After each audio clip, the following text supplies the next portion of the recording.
Hello అండి, అందరికీ నమస్తే. Welcome back to my channel. ఈరోజు ఈ వీడియో వచ్చేసండి, నేను మంత్లీ కానీ 2 మంత్స్కి కానీ వాషింగ్ మిషన్ డ్రమ్ అనేది క్లీన్ చేసుకుంటూ ఉంటానండి. ఎందుకంటే దాంట్లో లోపల చూడండి డస్ట్ అనేది ఎంత ఉంటుంది అనేది చూపిద్దామని చెప్పేసి ఈ వీడియో చేశానండి. అసలు ముందే నేను కొన్ని వాటర్ కూడా క్లీన్ చేసి వదిలేశాను, అది కూడా చూపించాల్సింది, కాకపోతే అప్పుడు ఆ వీడియో తీయలేదండి. ఇప్పుడైతే తీశాను, అందుకని మీకు ఇంక ఇది డస్ట్ అనేది ఎంత ఉంటుంది ఏంటి అనేది చూపిద్దామని చెప్పేసి చూపిస్తున్నానండి.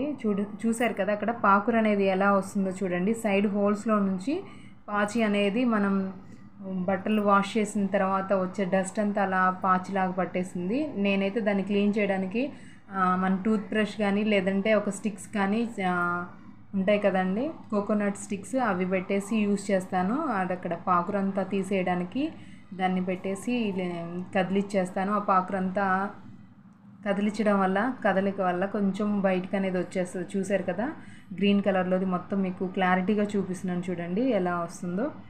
ఇంకా అలా మొత్తం దాంట్లో వాటర్ ప్రెషర్ అనేది పెట్టడం వల్ల దా హోల్స్లోంచి అనేది పాకురు అనేది మొత్తం బయటకు వస్తుందండి. ఇలా క్లీన్ చేసుకోవడం వల్ల వాషింగ్ మిషన్ చాలా నీట్గా ఉంటుంది.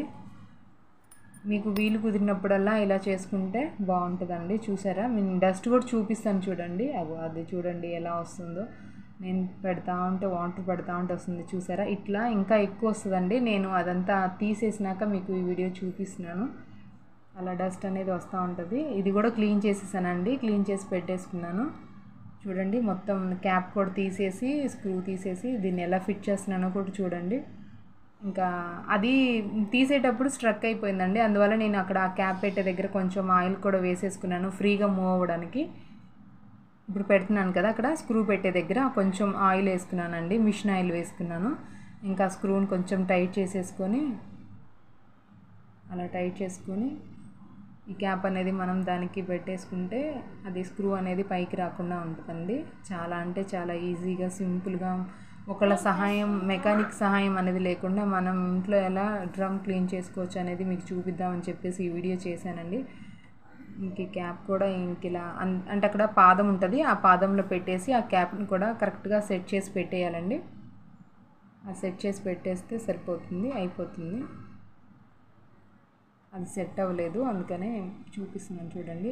ఇప్పుడు సెట్ అయిపోద్ది చూడండి, పెట్టేశాను. తర్వాత ఒక్కసారి మళ్ళీ వాటర్ పెట్టేసి చుట్టూ డ్రమ్ అంతా క్లీన్ చేసేసుకుంటే ఇప్పుడు సైడ్ క్యాప్ ఉంటుందండి, ఆ క్యాప్ కూడా నేను పెట్టేస్తున్నాను చూడండి. యాక్చువల్లీ దానికి వాల్నట్ ఉంటుందండి, డస్ట్ అనేది అది పోయింది, ఇంకా దానికి ఇంకా పెట్టలేదు. చూసారు కదా, ఇలా అంతా క్లీన్ చేసేసుకుంటున్నాను. ఈ వీడియో నచ్చితే లైక్ చేయండి, షేర్ చేయండి, సబ్స్క్రైబ్ చేసుకోండి ఫ్రెండ్.